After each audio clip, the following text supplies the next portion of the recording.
Alrighty, guys, Kentucky falls to Clemson 70-66, and it was just one of those things, people.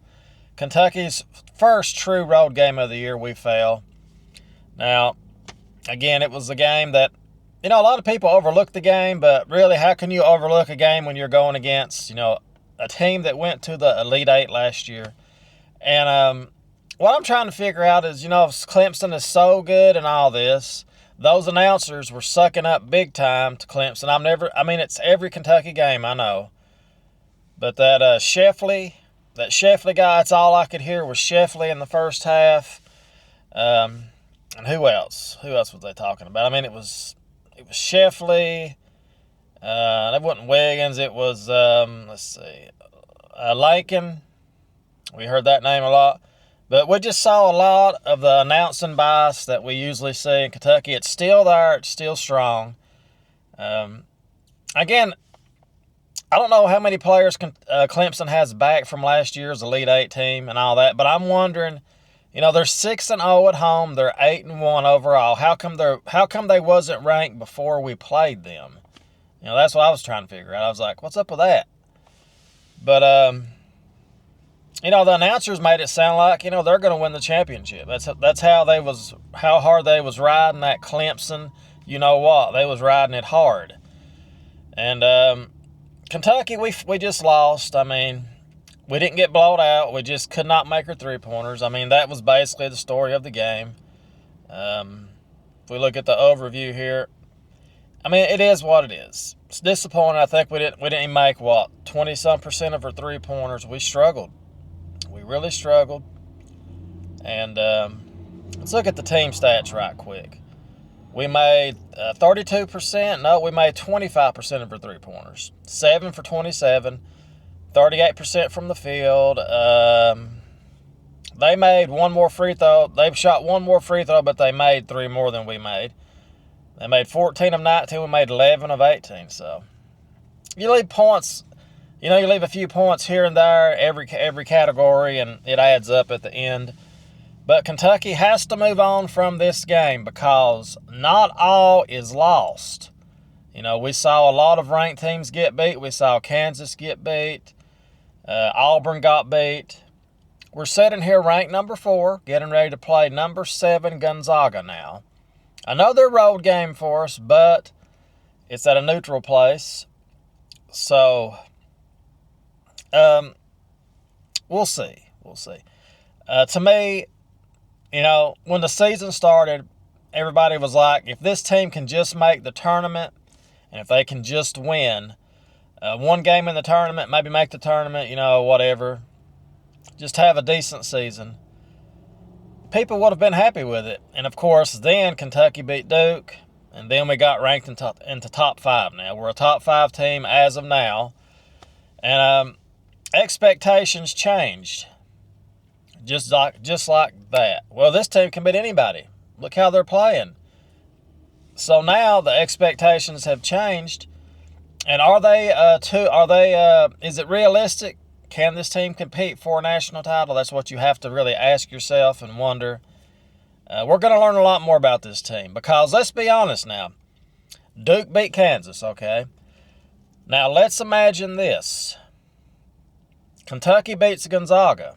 Even though we got beat by Clemson, that doesn't look like it's going to be a bad win.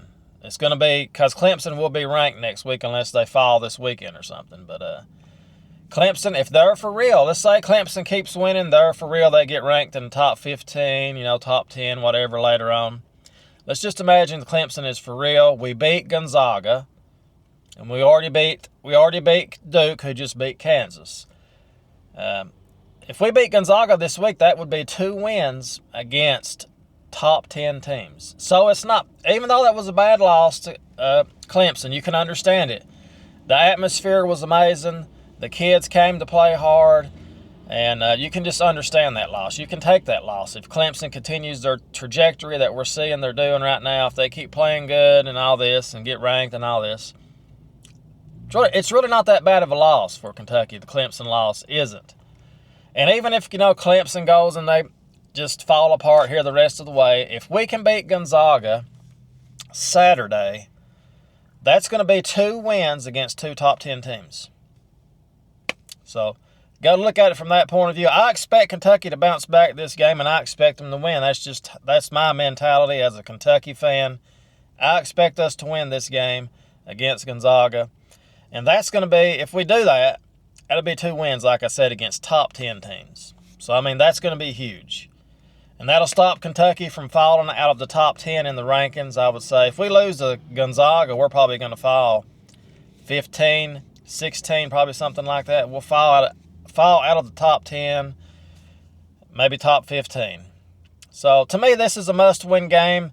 This is going to let Kentucky fans know where their team really stands. This game will tell us what we're really about, because it's not going to be a fluke if we beat 2 top 10 teams. You can't say, well, that was a fluke win against Duke and all that, because that will be 2 wins against 2 of the best teams in the country. Because of that Duke beating Kansas, that changes everything in my eye. So I thought Duke may have been overrated and all that, but I think I might have been wrong. Duke will get better as the year goes on, but again, we'll just see how it goes. Anyway, that's my thoughts. I'm going to pick Kentucky to beat Gonzaga. I'm going to say 85, let's say 90 to 81. Hopefully we blow them out. Hopefully we win the game. But this will be the true. To me, this is going to really tell us what we're all about. And if this team can actually compete for a national title.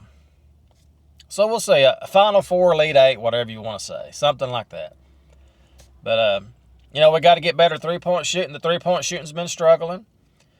Kerr Kriisa seems to be... I thought he was going to be a good backup at first, but it seems like he can't do much. But the season is young. Berea has to get more open shots, somehow get him more open threes.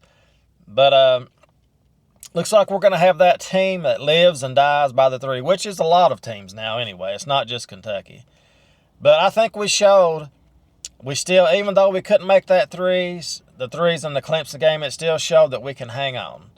We almost won that game, not being able to play our game, if that makes sense. I like how Williams played inside second half, but he needs to, cut the turnovers down. But other than that, we'll see how it goes.